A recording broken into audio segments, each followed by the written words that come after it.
Hi, and welcome to The Network Effect, the show where each week we open up our little black book and bring you some of the best entrepreneurs, investors, and professionals from around the world who will share with you their experience and expertise in scaling businesses into new markets.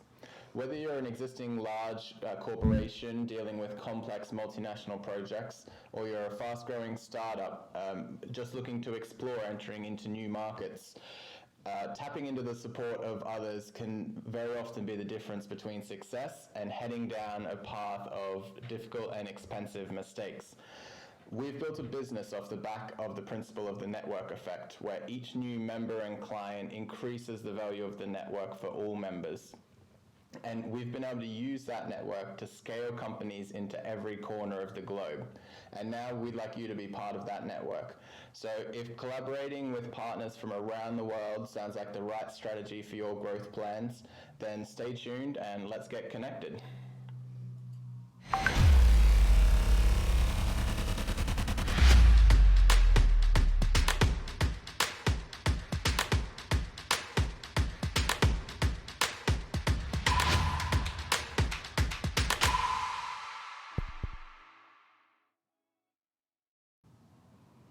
And we're live. Thank you so much for joining episode 6 of The Network Effect. Asma, Zain, good to have you both here. Great to be here once again. It's episode 6 already. It's flown by. I know, exactly. Feels like it's taken a long time with all the work that goes into the show, but yeah, only a quick 6 weeks. I thought before we jump into the rest of it, we've done 5 full episodes now, so it sounds like a good round number. It'd be great just to maybe get your guys' thoughts on how it's been. Have we met your expectations for the show, or Exceeded expectations, to be honest. I mean, I actually can't believe the level of response. I mean, sometimes, I get shocked by the feedback we get and the level of feedback that we're getting. Positive feedback, obviously. And I think for me, we kind of set this, we kind of set out to do this show on the basis that we wanted to really showcase inspirational people. We wanted to look at entrepreneurial journeys, successful people. We wanted to, kind of inspire the next generation of leaders. And it's actually done more than that. It's exceeded every expectation I could ever think of. And the fact that we're continually getting really amazing guests, right, signing up to the show. So for me, I'm in awe of everything that's going on. And I have to thank the team behind the scenes, on the show, everywhere, for the exceptional work that you guys have done. And I mean, every week I look forward to it. And I look back at my own career, right? I've had, 25 years of it, of working, and I've never had time to put my head above the desk to see what's going on around me. And this is the first time I'm actually having fun. I'm enjoying what I'm doing. I get up every morning and I say to myself, right, what we got for today? And even my family seem to think, why are you so excited every day? What's going on with you? So yes, I'm happy. Full of energy, yeah. I think it's been fantastic, and I think it's started ticking off some of the boxes of what we're hoping to do. Like you said, the goal is to be able to connect people and to bring people, whether it's finding people who have had similar experiences, getting in contact with people who, if you tried to build your own little black book, it would take you years to get connected to the CEO of Verizon. But we've been able to use the show as hopefully a bit of a platform to start creating those opportunities. I think Ronan last week even said, if you're there, connect with me on LinkedIn. So now you can use that as a little intro and go, hey, I saw you on The Network Effect. But it helps to be a humble person as well, right? Personality is everything. Yeah. And so, whilst we can get guests on the show, we are really selective about who we bring on the show, because it's not just about being successful. It's actually having the personality, the charisma that goes with it, and something to share with the audience, that when you actually go out and talk to them and the audience come back to you, you're open to that connectivity as well. So I think, everyone we've spoken to, everyone who's been on the show so far, have been so supportive, have been very much on board. And I think that's the critical part of it, because that's what networking is about. And I think the variety of guests we've had has been fantastic as well. It just shows, when you're growing a company, scaling a company, crossing markets, there's so many different pieces to the puzzle, so many different individuals you may need to help. We've had successful founders, we've had investors, we've had PE, VC, we've had CEOs, and we've got a great roster to come, more successful founders sharing their stories, professionals. And I think the thing that you touched on there about the fun element, that's been a big part of this, you know. We're a business, we help companies grow, there's a lot of serious topics, but the beauty of this is just the fun. We're in a studio where, you know, if anyone's been watching every week, you'd have seen the evolution of some of the backgrounds. You know, we've now got network effect mugs. You know, we're live in London. This is literally a win. No, it's not all. I don't think anyone has that view, unfortunately. But yeah, it's been really nice. A helicopter, maybe, yes. Exactly. We're looking forward to doing more. So if you have ideas, obviously we think the Great Country Debate, which we'll come to later in this episode, has been a great little feature. If you've got any ideas, we're happy to hear them and to keep us sort of evolving. And yeah, it's been great to obviously connect with everyone. I know Cheryl's constantly in the audience, Linda, Bo, Kevin, a whole host of people. Sorry, I can't sort of sit there and name everybody, but I really appreciated everybody sort of connecting in the group and saying hi. So yeah, we really appreciate it. We had our first networking event last week, I think it was, and one of the sort of weird things was I was going over and chatting to people and saying, "Hi, I'm Ben. You know, who are you? Where are you from? Have you joined us today?" And they go, "Oh yeah, I know you. You're on the network effect." So, famous. Yeah, exactly. I was a bit like, so people knew me and I didn't know them, which is a bit weird, but yeah, good fun. That's the beauty of it, isn't it? Exactly. So yeah, thank you all again, and obviously please feel free to send in some comments. Let us know what you've enjoyed over the first 5 episodes. We're excited to keep going. We've got a good roster of guests coming up, and we're literally just discussing. Powerhouse of guests coming up. Actually, the guests are getting better and better every week, and quite shockingly. Some of them are out of this world, you might say. Keep an eye out for that. But yeah, so I guess just for today's episode, we're going to jump into the normal format of an interview in a moment. We'll let Asma do an introduction. We've also got the Great Country Debate, where Zain, myself, and Siraj are going to have a debate on some of the best countries to expand into, and hopefully Zain will come away with the win, as he hasn't got a gold on the board yet, as they're in the Olympics. But what are we covering off today? Just to quickly add to that, if anyone wants to give some sympathy votes, I'm more than happy to take them. But yeah, we're discussing 3 interesting countries today. So we're looking at Central America. So if you're interested in going to Nicaragua, Costa Rica, or even Panama, then tune in shortly in a few minutes. I'm not sure this is quite a Panama. It's not white or cream. No. Close enough. You can see he's putting in the effort. I didn't bring any props today, so we'll have to give him our votes. But yeah, I guess to start off with, Asma, you've got some interview guests today. Who are you speaking to? Yes, absolutely. So this week, like any other week, we've got some amazing guests. We've got 2 brothers actually today. And so just to give you a little bit of background, I mean, normally sometimes, you know, these 2 guests that we're bringing on today, they're actually super, super talented. And I've met them a couple of years ago at a judge while I was a judge on a show. And the interesting thing is they're so technically intelligent and so super, I guess, you know, they are so talented in all their ways, but they're not these 2 people that you would obviously see in a public eye as much. And I thought with the amount that they've achieved and the story they have to tell and what they've built and how they've actually sold their business into one of the largest companies in the world is quite intriguing in itself. And I wanted to bring them on the show today to really talk about their journey, to talk about what they've created, and to really showcase themselves, and so everyone can hear and be inspired by their story. So without further ado, let's meet our guests.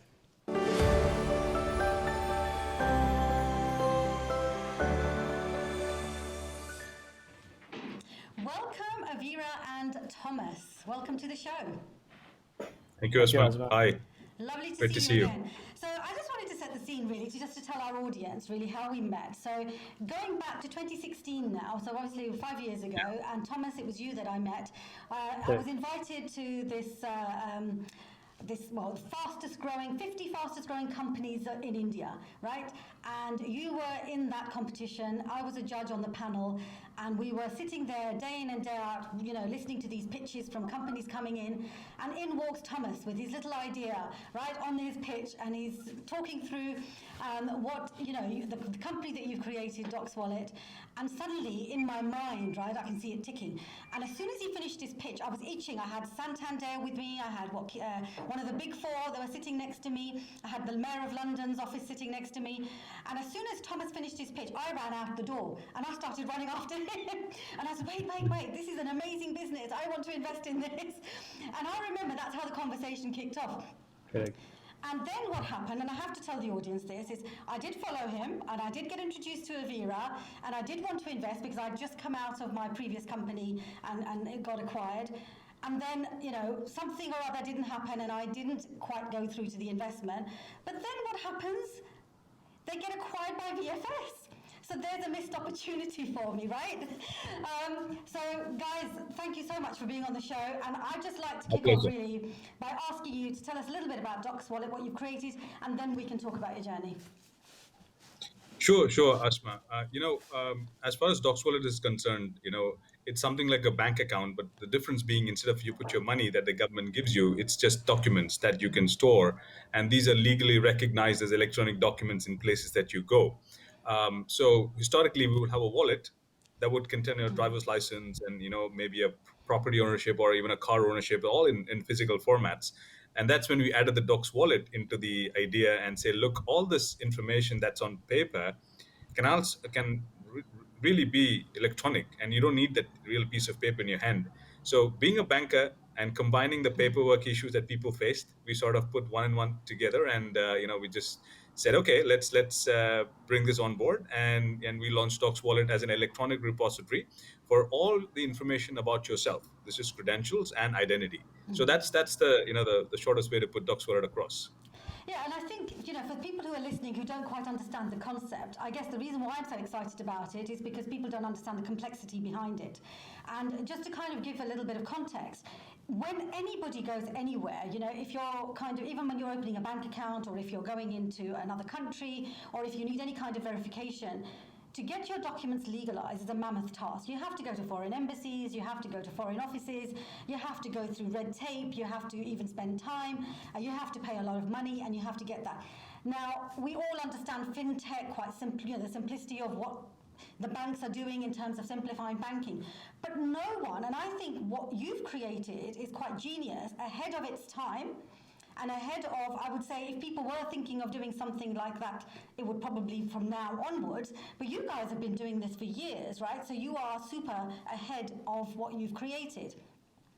And I guess, Avira, you just said you're a banker, and Thomas, you've got a KPMG Big Four background. What made you want to become entrepreneurs? Why did you leave that world and then take a risk in entrepreneurship? Great question. I think I think entrepreneurs always like a feeling that you really can't ignore.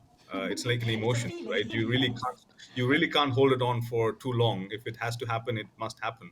And coupled with that use case where one customer, we were working on a bank loan, and the customer said, we asked the customer, can you give us this paper? And he said, why don't I just give it to you electronically? And then I had to say, no, the bank does not allow us to take papers electronically. And then that got us thinking, why not? Mm-hmm. So I think coupled with that urge and the concept and the excitement that happens because some product or service is not there, that you identify that vacuum at a particular point of time, and then it's just you really can't hold that yourself back anymore. It's more of autopilot from there on. And Thomas would agree. And that's when we decided in 2010, we both quit our jobs. Well, you're both brothers, right? So Thomas, obviously Avira. So I'm going to ask you, Thomas, whose idea was it? I mean, who's going to take the credit for that? It's definitely Avira's credit. And the reason why I joined him was when he ran the idea past me, the next time somebody came for, your KYC documents, I said, it's not just once or twice. You go through it like 2 or 3 times a month. And even if you're in the audit field, it's a day in, day out affair, starting from your bank confirmations itself. Nothing was digital then. So we had the internet, and the emerging markets were just opening up, and it was an ideal time to jump into the journey. No, brilliant. And so I guess then just kind of talking about the actual product itself, it requires, so, there are companies that will have an idea, they will build something, they will offer a service, and they'll just get on it, and very much in their own control about building, and it's usually in their control if they can get the finances. But this business that you've created, you need to contact governments, right? The mammoth Yes. task that it is. Now, contacting governments is really tough. I know, because I know I've been there and I've done it. And not only is it tough to get to the right people, the decision-making process is also extremely lengthy. How did you manage to overcome those roadblocks? Good question, Asma. So, so we were incubated at IIT Madras in 2010, and there was a gentleman called Professor Anand who was heading the IIT at that time, and he was mentioning about his issues and his problems on how to get things across to his IIT, because again, it's a government control entity. So he told us that, I mean, it was a public a program where he told that, whenever I wanted something to be done, I put this note across and say, look, if it's a yes from all you guys, it's just simple yes. But if it's a no, I would like you to really write the reason or prepare a full-fledged paper on why it's a no. So after he said this, every single answer, that every single proposal that he kept across became a yes automatically. Nobody, really went and spent time on preparing that document and why it's a no. So whenever we went to the government and we asked them, look, if it's a no, it's great, but if you could just ask all the people around you just to compile a paragraph or a page, just to know why this can't be accepted, that would be grateful for us. So the head of the organization obviously said, there are a lot of people who are saying, no, why don't we just put this up? And it just turned around. Everybody started saying yes, because they didn't want to write the entire paragraph or the page as to why this proposal was not allowed. So because they had a deadline of, let's say, a week or 10 days, and that's how we really solved it. Asking to write a paragraph or real detailed proposal whenever somebody says no, it's a real big headache for everyone. So that's how they know it's got a yes. So that's a Right, well, secret. that's very clever, actually. Very clever way of doing it. So, Thomas, I mean, how come you did the pitch and not Avira? So, if it was his idea, right, and you are, so just tell us a little bit about your role first within the Docswallet on the early days, and then what led you to do the pitch instead of Avira? So I was handling the entire financial aspects as well as a good amount in business development as well. So one foot in finance and one foot in business development. I believe Avira was having another sales pitch with the government at that point of time, where your client is more of a bread and butter than the competition. So I stepped in because I was there at Bangalore as well at that point of time. Right, okay. Now, it's interesting because obviously we met you later on in Dubai, Avira, and Yeah. your ambition at that time was that the Dubai government were getting heavily involved, right? So the Middle East government, I mean, the Saudi government, the governments in the Middle East are the toughest to infiltrate in terms of being able to get them to buy into to the concept that you had, because again, globally, the business and the actual vision and the proposition and the opportunity for your business was vast. It's not just a small business. And then to go in with the toughest governments first, how was that, and how far did you get with it? Because obviously, you got acquired pretty rapidly. So I'm going to ask you a little bit about that afterwards. But what happened when you went into the Middle East? So there was this entity called Smart Dubai which did invest in us, and they picked up a very small stake, and we're still during that time 18, 19, we were still in talks with them, and that's when the UAE sort of declared that they're going to become a paperless Yeah. country by 2021. Of course, the COVID sort of slowed that down, but all the policies were in the right direction. So sometimes to implement the technology, you would need to make a few changes in the policy and the rules and regulations, which is still going on.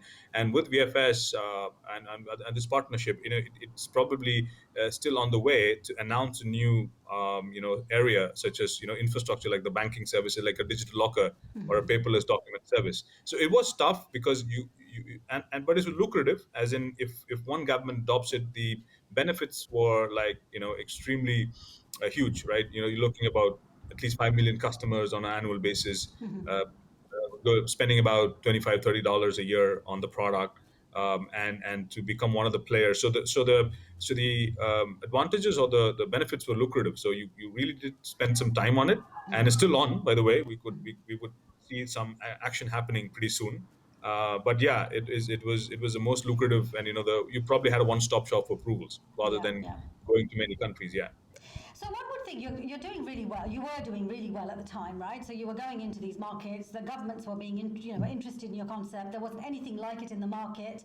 You were bringing innovation into a space that actually needed it, and it was kind of very well overdue. It was simplifying the process. It was making it more efficient. So yeah, all the things that I can say. I understand your business. That's probably why I can say it. Why did you then not continue to grow your business and expand globally yourselves? And what made you sell it? So yeah, I think so. At that time, VFS was doing about 25 million applications a year. They had offices in more than 130 countries with 2,500 locations. So to grow to that scale, and to have that kind of a reach, it's literally going to be a long run, and the investments required would be huge. So we sort of did the math, and we sort of plugging in 25 million accounts a year and doing the KYCs, and plus having offices in 130 countries with our people there as well, and pitching to any client is like immediate. And you have the local resources, you got people. And the time just before the COVID, we were closing a couple of latin countries for the digital locker itself, that had a population of 50, 60 million. So the idea was to serve as much as people as we can. Of course, the numbers, you increase the user base and you reduce the sort of price point, but ultimately that's the whole game, right? A few cents and maybe a billion users is really the key for any of these startups. Thomas would agree. Yeah, definitely, because leveraging on VFS brand and getting to the markets, it will definitely be easier because their presence is strong. They, like as mentioned earlier, you did the government contracts, and they're experts with getting government contracts. Yeah. Okay. And so I guess then, I mean, obviously I've never asked you this question, but I'm going to ask you live on air that can we know what you sold it for? Or is that private? Can the CFO tell us? I, I wish I could, but unfortunately, the confidentiality clause restricts us from saying it. That's fine. Yeah. So, friends and family have supported you with funding at the early stages, right? So when you were entrepreneurs, you left your jobs, you went into the world of entrepreneurship, you had this idea, it evolved, and, a fantastic idea it was, and they helped fund your early days. How was funding for you? Can you tell us a little bit about the challenges you experienced? Just so for our listeners who are, I mean, a lot of companies obviously go out for funding. This is one of the hardest tasks. We've gone through a pandemic, we've gone through all kinds of things. And to make entrepreneurial successful, I mean, you can have the ideas, you can be talented, you can be super skilled, but the money runs out pretty fast. So what can people do to keep going? Yeah, so I think initially the friends and family invested in us and not really the company. That's how it is. The friends and family would not probably know what they're putting their money into. They're putting the money into the people, and that's how it works. Scaling from there, I think you have to. We were in a very different market that did not exist at that time, and it was a very niche market, and it required a little bit of. We were looking to pitch to governments, which were very risky as far as the venture capitals were concerned. But as we mentioned, we were able to get the revenues up and running, and we were able to move profitable. But the other ventures where you literally look at burning money, if the markets are there, that's going to be a little bit probably, I would say, easier rather than pitching pitching a product that you're going to sell to government. So which really did not fit into many government venture capital investors' portfolios. If you really look at it today, there would be very few portfolios that actually sell to governments unless you really, really crack the business. And VFS was also somebody who was selling to the government. Yeah. Their experience and their expertise and their entire, operations comes from servicing governments globally. So we saw it as a natural pitch to finally find somebody who understood what we were doing. And there could be a little lot. It could be very lucrative to go after the government business versus seeing it as more of a risk than a reward. So I think it was a natural fit for all of us. Right. And so, this was your own business, and I can talk because I've got experience of being acquired, right? So you kind of have a personal, emotional connection to the business. What you build is completely unique, and only kind of your team understand it. And whilst I can understand that when you get acquired, there are other skill sets and other things that become part of it. What was the experience like for you? Because you're with VFS, you are working there, you are growing this, you are building this out. What does it feel like after the acquisition? I mean, do you lose control? Tell us about your experience. Yeah, so I think I'll go for the first half. Thomas can put on the other side as well on the finances. But I think when you're startup, you're really I would say more of I wouldn't call it indiscipline, but it's more of every day it's a tough process to go ahead. And when you get bought out by a company, which again is owned by a private equity, there's a lot of focus on the financials, on the costs, and it's not scaling at any cost, right? And there's a lot of focus on the profitability. There are a lot of things you cannot do, even though it's really lucrative, because the balance sheet or the profit and loss says something else. So I think that merger of both the idea and the discipline and the historical business process that the company brings in, this sort of helps you to scale. And I think we're all on it, right? So we did a lot of innovations, we did a lot of thought process, we did a lot of technologies, but this allows you to scale, and scaling is a different ball game altogether. You can invent something, you can bring it to the market, you can service a few people, but taking it to a few million people is going to be a different whole ball game, and that's what we're seeing here, and that's why we're relying on VFS expertise.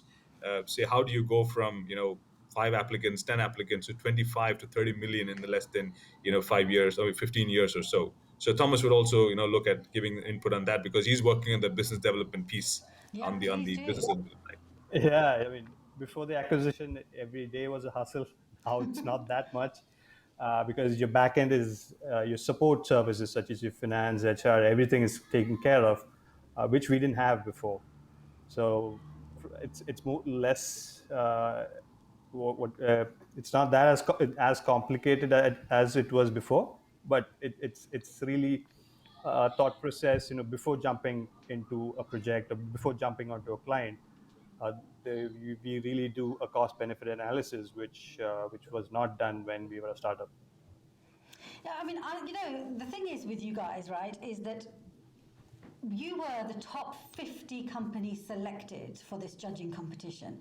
Now, out of millions, and I'm not talking about out of hundreds, out of millions and millions of scouting, scouring, research that was undertaken to be shortlisted for this event that we were part of 5 years ago, your top 50, and this is fastest growing in terms of revenue and in terms of growth potential, in terms of everything else. And I remember in the room, because I was the part of the judge, right? So the small group of judges and how they raved about your company.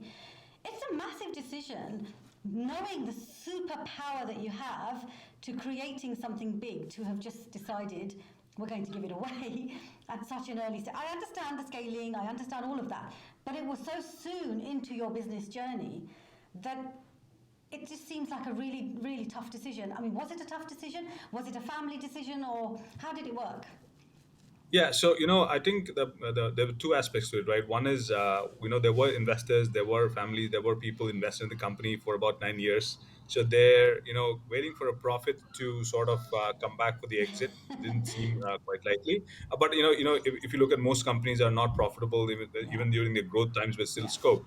But we found it sort of we had a responsibility to return back the money to the investors, and we say, hey, look, the only way we could do that is to exit. And all of us took a conscious decision that we can exit. And obviously the risks of the business came down, the rewards also went up, because you now have a platform to scale as much as you want. So we sort of weighed the propositions of, let's, what do we look at, like 5 years? You could attract 25 million customers, maybe make $10 a customer as a profit, etc. And that's how you could scale, and you probably end up owning this almost the same percentage of the profits that what we have here. And then we wait on the other side. I say, look, it's all the same. We could do that in a year or two versus, let's say, like 7 years. So most of the investors got a decent return on the acquisition. It was a good return on the investments, and we found it responsible to sort of liquidate that. And for every CEO and every startup founder, investors relations becomes very important. it becomes very important for us to protect their money. And it can't be a situation that you're going to risk everything for the purpose of growth. So when the time came, uh, so we got an option to return the money to investors. That is priority number one for every startup founder, right? To return the money to the investors, and that's the decision that we took. And I found that more, achieving than doing scaling on the business or the things that we planned earlier. Returning money to investors was the most fulfilling thing that we ever did. I mean, ever felt. So Well, that's why we that's took the decision. yeah. Well, that's very good of you, and I'm sure I wish that a lot of other people thought like that. But obviously, in your case, you've been very considerate, and excuse me, my headphones just popped out of my ear there, so I'll just put that back in. So just one other question I have for you. Actually, a couple of questions just before we close.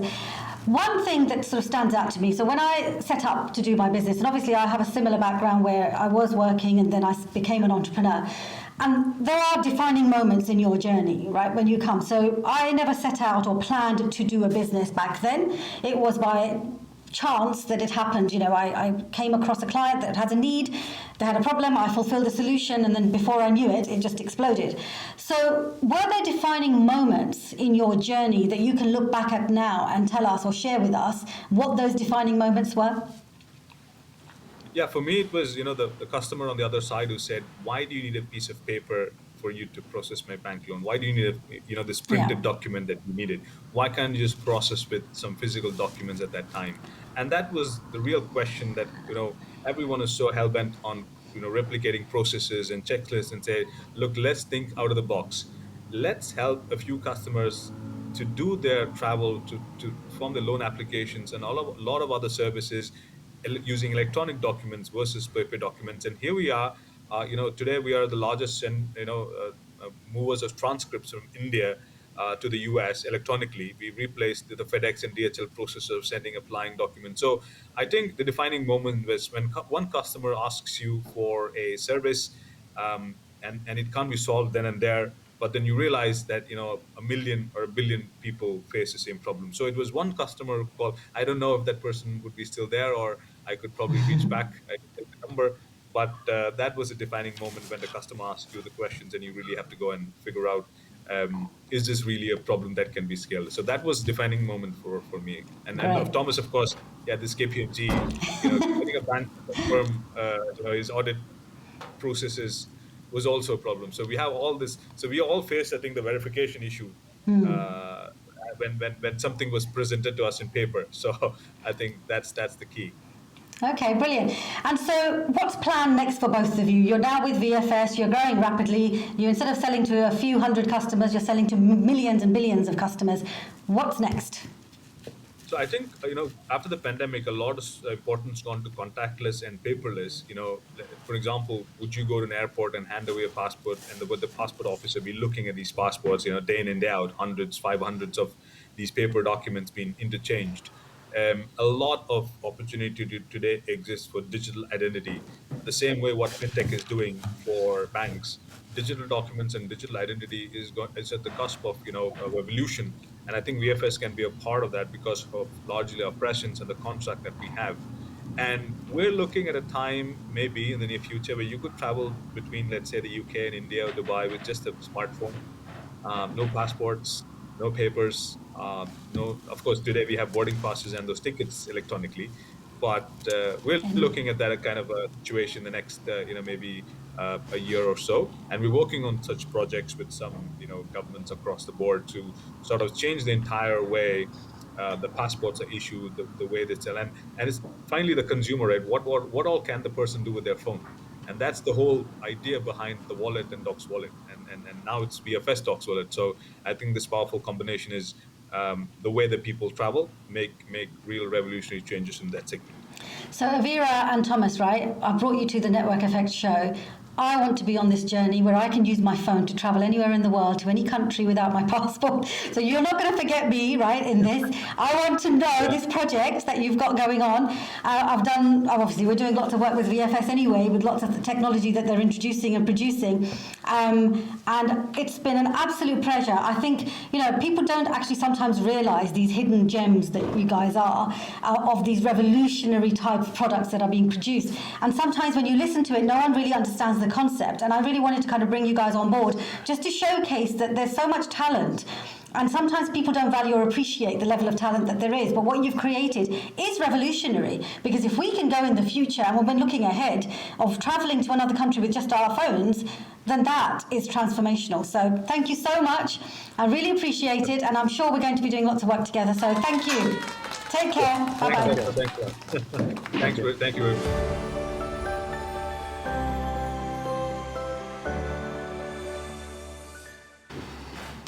Hey, we're back. Hey, Siraj, welcome to the panel. Again, another amazing interview.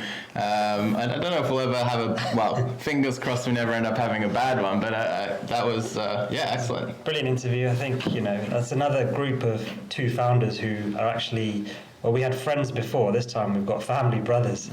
So Siraj, I know your brothers are in business as well. I mean, have you ever worked with them before? How have you found that kind of process? Not in sharing, actually being in a business with them, working with them as maybe a supplier. But there's always, what do they say? Yeah, don't work with friends and family. I was hoping to hear how they perhaps how they deal with some of the conflicts. But it's clearly working for them. There's some real gems in that in what they were saying.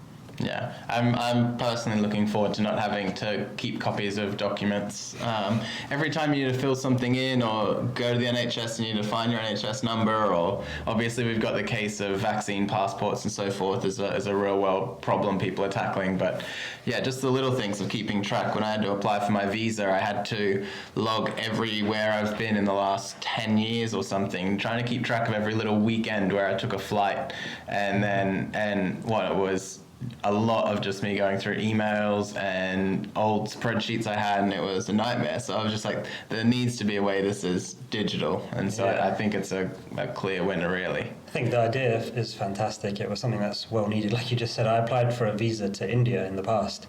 I didn't end up going because they asked me for every country I've been to in the past. I think it was either 10 or 20 years, and the list was over 50, and it needed dates, flight numbers, all these things. I was like, how am I going to find those? That was the trick. I flicked through my passport and was trying to match up stamps because they don't always stamp at the same place. So I'd have my entry stamped Amsterdam on page 3, and then the exit would be on page 20, and then there'd be someone stamped over another one, and I'm trying to track the dates and be like, this is where I think I was these dates. But I think the fact these guys have also had to, they have to deal with governments to provide this solution, and it's hard enough scaling your business into different countries and complying with local laws, but then having to go to each government and get kind of permissions, agreements, make sure the processes are consistent. So it's an amazing job they've done, and it's no surprise VFS jumped to buy them. Yeah, I can imagine. I also like what there's always that thing of, do you want 100% of something small, or do you want a small slice of something really big? And there's always that kind of discussion of should we rather go and invest or be a partner with someone that could make us a lot bigger than we really are. So I think they went for the smallest slice of a much bigger pie, and it seems to be working. Exactly. I think as well that these times, it's a good time to get as big as possible. Take that market share while governments are looking to get this stuff sorted, digitized. There's a massive backlog, but the demand for this, I can't imagine, can be much higher. So yeah, I think it's definitely a smart move. Just one last thing, Ben. Also, another little nugget which I thought was clever is that, and I guess we can learn from it as well as we scaling our own business. But the fact that when you at scale and you doing the work to find a solution for one client, when you at scale, that solution's probably going to be appropriate for 1 million clients. And that's really what he was saying, is that that's when that penny dropped and there's something there for it. So yeah, in the beginning, when you only have 10, 20 clients and you're drafting and trying to find a solution for one of them, you might think it's a hell of a lot of work. But all of a sudden, when there's 10 million people, all of this, you come up with something new and you can scale it really quickly. Yeah, exactly. And I guess the question becomes, which country do you scale into, though, once you've got this amazing problem? So that's the question we're going to answer today in the great country debate. If you haven't seen this before and you're new to this episode, each week we pick 3 countries from a different area around the world, and we just give a small debate. It's meant to be 90 seconds. I don't think I've come in on time yet, but quick little benefits. So just so you can sort of get some exposure into some of the other great countries there are. We've talked about a lot of places with amazing options to set up a business, and we've touched on Africa before, and in India, and just some great options, some alternatives there as well. So yeah, we're really excited to sort of jump into it. And I think I'm going first this week as the reigning champion from 2 weeks ago. We didn't have an episode last week, but yeah, I'm going to jump in first. And I have Costa Rica as my country for this week's great debate. So let's see if I can do this in a slightly better time. Where's the clock? Where's the clock? Yeah, this doesn't count, by the way, so it's fine. So why do you want to set up a business in Costa Rica? The country has a really varied geography and a warm disposition towards foreign business, and supports a very forward-thinking and innovative business climate. So Costa Rica has about a $75 billion GDP, talking US dollars there, and is one of the most stable democracies in the Central American region, boosted by the country's legal security and frameworks.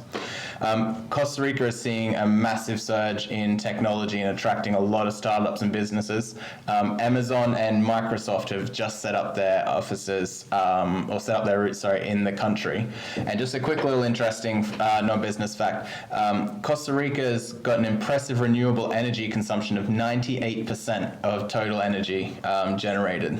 But back to the business. Setting up a company, there's no designated offshore corporate structures in Costa Rica, so just based off their legal frameworks, you can just opt to sell your product locally or wholly overseas. And Costa Rican companies are often set up in free trade zones or industrial parks, which benefit from international treaties. So if you're a wholly foreign company set up in Costa Rica, you've got no sales tax, no excise tax, no capital gains tax, no export tax, no import duties on capital goods and raw materials, and a whole host of other benefits. Getting set up only takes you 4 weeks, 3 weeks to set up a bank account, and wholly foreign-owned companies, fine, minimum capital of $1. You do need an authorized corporate service provider to help you get it set up, though. On the workforce side, Costa Rica, the literacy rates are some of the highest around the world. And of the 4 million population, half of that is between the age of 15 to 40, which is really good. And last part is on the trade agreement. So trade liberalization in Costa Rica is the backbone of their economic diversification. So they've got free trade agreements with the US, with Canada, Mexico, Panama, a whole host of others, as well as trade deals with China and Singapore in the pipeline. So with the proximity to the US, a wealth of diverse resources and vibrant culture, Costa Rica is a prime place to do business. Not bad. Yeah. I'll give you a bit of a mini applause. I think that was my fastest round. Well done. Yeah, thank you. All right, so you've set the scene. So there's 2 more countries to come, and I think I'm up next with Panama, but I don't know if any of you guys can do this trick. Extra points. Yeah. All right, so Panama. Panama has one of the most vibrant and strongest economies in the world. In fact, in 2020, it was voted the best country in the world to run a business. So if I don't get all the votes today, we may as well all go home. So I'm going to give you 3 core reasons why it's the best. So number 1, obviously, tax, no surprises there. There's no income tax on profits earned overseas. So basically, you may as well just set up your business in Panama and then run your operations wherever else you want in Latin America, whether that's Costa Rica or Nicaragua, because there's no restrictions on moving money in and out, no tax, and the official currency is the US dollar. So even the currency is stable. So you can do all your business in every other Latin American country, but base yourself in Panama to maximize profitability and minimize your tax liabilities. So that's reason number one. Number two is low barriers to entry. So you can register a business in just under 2 weeks. You don't need to be in the country. None of the directors or shareholders need to be in the country. They can be from anywhere. You can even have your board meetings overseas. So super easy. And it's got fantastic privacy laws. So if you own a business, you can remain anonymous. Your objectives can be anonymous. And obviously these days, there's a lot of question marks over privacy, data sharing. But Panama has literally the best corporate secrecy book laws on the planet. So there's also that. And I know people in the past may have said, oh, Panama Papers, issues like that. Well, the government has really cleaned things up in the past 5-6 years, and it's known as one of the most stable and strongest governments in the whole region. So final reason, Panama has a very strong economy. It had unprecedented growth over the past decade, and in the year before the pandemic, GDP actually grew by 33%. So fantastically strong economy. They've got the Panama Canal, which brings together the Atlantic and the Pacific. Fantastic. As long as it's not blocked. As long as it's not blocked. Brings together high quality goods from all over the world. And you've got all sorts of sectors: real estate, agriculture, technology, startups. Basically, Panama is the best place to set up in Central America. Excellent, well done, well done. Good timing, good. Okay, I like the guys, use of props. I don't know if we'll make that a usual thing, but there's big numbers, there's everything. I've got a tough act to follow. So anyway, let me start off by saying hola, because that's how they greet there in Nicaragua. You guys need to get into the culture of it. No, but look, I don't want to repeat all the fancy things that you guys have done, but let me and therefore start that. Nicaragua is the center of Central America, which makes it the perfect position because it's close to the US, close to South America, Mexico. It's in that perfect position right there. From a setup perspective, there's no need. Take my spec off. I'm getting old, but I'll bring that back into why Nicaragua is so good. There's no tax on, exactly like you said, there's no tax on income earned outside of Nicaragua, and therefore perfect place to set up your tech business if you want. Zero tax for if you set up as in a free trade zone. Infrastructure is really good because the telecoms are privatized and therefore at a really high standard. From an economic point of view, the foreign direct investment grew in the last couple of years from 0.4 billion to 1.06 billion. There's a huge investment in there. And the World Bank has rated Nicaragua with the lowest export management costs ever because it's basically free. The population is young, a big 70% of the population is under 40. The education level is good. The cost of living is low. It's also a great place to retire. Now, the interesting thing is they say come and retire, and the retiring age there is like 45, which makes me at retiring age, which is really interesting. And you can get residency in Nicaragua if you have a monthly income of $750. That's it. If you've got, as a person over the age of 45, if you've got a regular income of $750, you get residency in there. And it's a great place. We won't even talk about the weather and all the beachfront and everything else, because you also have that in your countries. There I go. That's me. Yeah, very nice. Well done. I was about to say, congratulations to us for nobody playing the travel card and trying to win the votes via tourism. If you're in the chat, please let us know which of the countries that you thought sounds the most interesting for your sort of potential business, or which one you would pick. Obviously, hypothetical, if it was a real case situation, definitely come and talk to us and we'll still help you, give you some advice as well. But definitely 3 really interesting options there, I think, for sort of entering the Latin American markets, the Central America region. I think you can't really go wrong with any of them. I mean, even geographically, they're all next to each other. So it's Nicaragua, Costa Rica, Panama. They're strategically located. So fantastic options. And I think the beauty of this segment of the show is we kind of highlight countries that people may not necessarily think of. So, if you're looking at, Mexico is North America, but it's kind of just above, that's probably a good shout for a lot of people go to. But then, why not Nicaragua, Panama, Costa Rica? Obviously, it depends on your industry and goals. And, come chat to us and we'll tell you if it really is good for you specifically. But great options. Yeah, exactly. So I think we've got some votes coming in for Panama, as well as some suggestions that we've all done very well, which I think is true. But I think should we agree, Suraj? We'll give it to Zain. We'll get him up on the leaderboard as well. I think this will Yay! Sound effects for the win. Prop. You got it for the props there. Yeah. Nice Got it for one. that. It's not even my hat. The- So tight today. the extra benefit votes. So I guess that ties us all up at one each, though. So it'll be sort of hopefully an interesting challenge. That we've got a few Panamas coming in. Cheryl, Asma, Sadie, I hope I'm saying that right. Apologies. Are all going for Panama. So clearly the winner there. We'll come to an interesting round. I don't know when we're going to end, how many points we'll get, but I guess we'll have to. The Olympics are topical at the moment. I don't know if we'll need a gold medal by the time we wrap up the first season of the show.